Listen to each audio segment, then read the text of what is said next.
عزیزان گرامی، مسالک اور مکاتب فکر اس ملک میں ہمیشہ سے موجود تھے، بلکہ قرون اولیٰ سے چلے آ رہے ہیں، مگر گزشتہ 2 سالوں سے ہمارے لیے نئی مشکلات پیدا کر دی گئی ہیں۔ پاکستان کو قائم ہوئے یہ 75واں سال جاری ہے۔ اس ملک میں فقہ جعفریہ کے ماننے والوں کے جلسے، جلوس، مجلسیں پہلے بھی ہوتے تھے، لیکن اس بات کا پاس رکھا جاتا تھا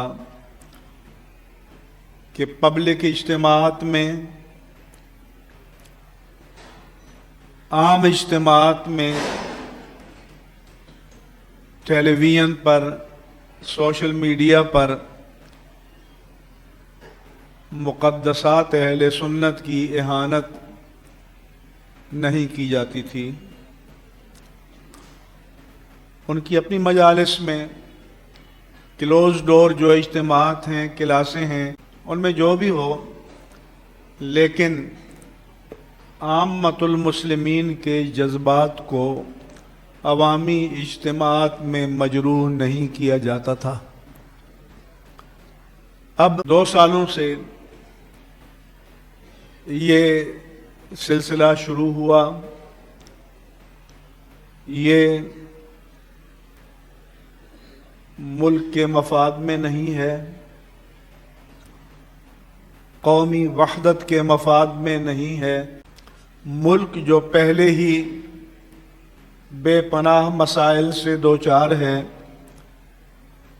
ملک کے امن کے مفاد میں نہیں ہے۔ اس لیے ریاست، حکومت اور ریاستی اداروں کی ذمہ داری ہے کہ ان چیزوں کو کنٹرول کرے۔ ملک کی افواج کے سربراہ پر یا بڑے لوگوں پر کی کوئی توہین کرے تو اس کو زمین کی پاتال سے بھی ڈھونڈ کر نکال لیا جاتا ہے،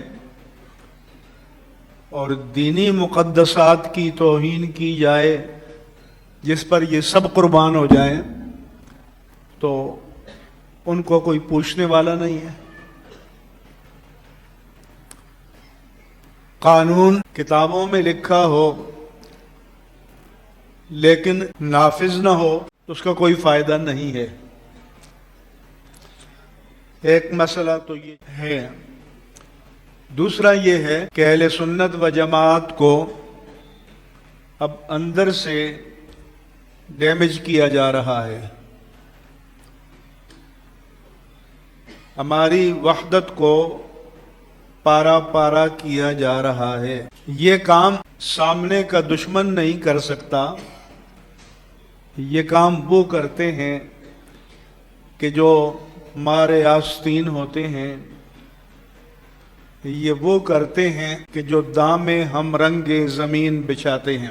جو شکاری پرندوں کو یا جانوروں کو شکار کرنا چاہتے ہیں تو وہ زمین پر جو جال پھیلاتے ہیں، اس کے بارے میں بتایا گیا کہ وہ خاکستری یا مٹیالے رنگ کا ہوتا ہے تاکہ شکار کو نظر نہ آئے اور وہ لالچ میں آ جائے اور جال میں پھنس جائے۔ اہل سنت و جماعت کے ساتھ یہی سب کچھ عقیدت کی آڑ میں کیا جا رہا ہے۔